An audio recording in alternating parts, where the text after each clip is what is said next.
প্রতিবন্ধিতা অন্তর্ভুক্তিমূলক সমাজ গড়ি, সামাজিক অগ্রগতি ত্বরান্বিত করি। এই প্রতিপাদ্যকে সামনে রেখে পিরোজপুরে 34তম আন্তর্জাতিক এবং 27তম জাতীয় প্রতিবন্ধী দিবস 2025 পালিত হয়েছে। দিবসটি উপলক্ষে আয়োজিত আলোচনা সভায় জেলা প্রশাসক আবু সাঈদ নিজ নিজ স্থান থেকে প্রতিবন্ধীদের সহযোগিতা করার প্রত্যয় ব্যক্ত করেছেন। বিস্তারিত থাকছে SM আবু জাফরের প্রতিবেদনে।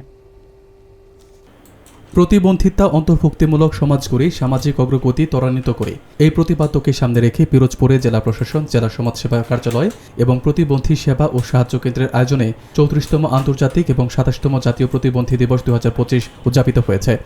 বুধবার সকাল 10:30 পিরোজপুর জেলা সার্কিট হাউসের সামনে থেকে একটি র্যালি শুরু হয়ে জেলা প্রশাসকের কার্যালয়ের সামনে এসে শেষ হয়। র্যালি শেষে জেলা প্রশাসকের কার্যালয়ের শহীদ আব্দুর রাজ্জাক সাহেব মিজান স্মৃতি সভাকক্ষে এক আলোচনা সভা ও সহায়ক উপকরণ বিতরণ অনুষ্ঠান অনুষ্ঠিত হয়।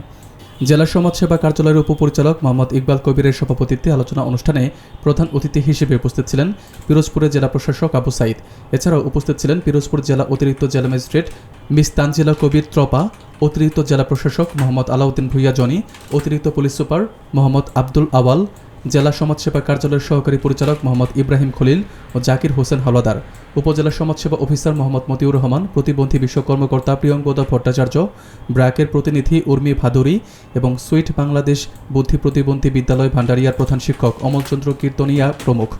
বক্তারা তাদের বক্তব্যে প্রতিবন্ধীদের বিভিন্ন সমস্যার কথা তুলে ধরে তাদের সাথে ভালো ব্যবহার ও তাদের প্রতি যথাযথ সম্মান ও মর্যাদা দেওয়ার ব্যাপারে গুরুত্বারোপ করেন। প্রধান অতিথির বক্তব্যে জেলা প্রশাসক সবাইকে নিজ নিজ স্থান থেকে প্রতিবন্ধীদের সহযোগিতা করার আহ্বান জানান।